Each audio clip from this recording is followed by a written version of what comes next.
One Zen master, known for his deep understanding and serene disposition, lived in a small monastery surrounded by the calm of nature. His days were filled with meditation, teaching his disciples, and tending to the gardens. The master was admired not only for his wisdom but also for his unwavering tranquility. Each morning, as the sun rose and painted the sky in hues of gold and orange, the disciples would gather around their master for their daily teachings. It was a time for learning and reflection, a time when the tranquility of the monastery seemed to seep into their souls. One day, a young disciple, filled with curiosity and admiration for his teacher, approached the master. The birds were chirping, and a gentle breeze carried the fragrance of cherry blossoms. The disciple bowed respectfully before speaking. "Master, may I ask you a question that puzzles my heart?" the disciple inquired, his voice soft yet eager. The master, who was sitting on a simple wooden bench, looked up with a gentle smile. "Of course, my child. What troubles your heart?" he replied in a calm, soothing voice. The disciple took a deep breath, his eyes reflecting his inner turmoil. "Teacher, every day, when someone asks how you are doing, you always reply that you are fine. Even on days when the skies are gray and the winds are strong, you greet everyone with the same serene smile and say you are fine. How is it possible that you are always doing so well? Don't you ever have a bad mood?" The master listened intently, his eyes reflecting a deep understanding of the disciple's question. After a moment of silence, where only the sound of rustling leaves could be heard, the master spoke.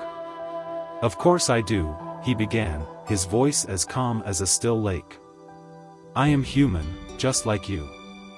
I experience the range of emotions that life brings. But my perception of these emotions is what makes the difference." The disciple listened, intrigued by the master's response. "When I'm in a good mood, I see the beauty of our world, the joy in simple things, and everything feels fine.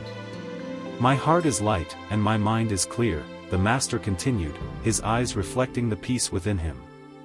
"And when I'm in a bad mood," the master paused, allowing the words to sink in, "I remind myself that this, too, is a part of life. I embrace the mood without letting it cloud my perspective. Everything is still fine, just in a different light."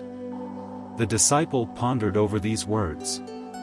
The simplicity yet profundity of the master's perspective intrigued him. "But master," the disciple inquired, "how do you maintain such composure even in the face of distressing emotions? How do you find the balance?" The master chuckled softly, a sound as soothing as the monastery stream. "It is not always easy," he admitted. "But the key lies in acceptance and understanding. When a bad mood arises, I observe it like a passing cloud in the sky. I do not hold on to it, nor do I push it away. I simply let it be, knowing it will pass." The disciple nodded, absorbing the wisdom in the master's words. "Remember," the master continued, "our moods are like the weather, ever-changing and transient. When we accept them as they are, we find peace even amidst the storm. It is not the mood that disturbs us, but our resistance to it." The disciple sat in silence, reflecting on the master's teachings. Around them, the monastery exuded a sense of timeless tranquility, a testament to the master's way of life. "Master," the disciple finally said, "your teachings are like a beacon in the night, guiding us towards inner peace. I am grateful for your wisdom." The master smiled, his eyes twinkling with kindness.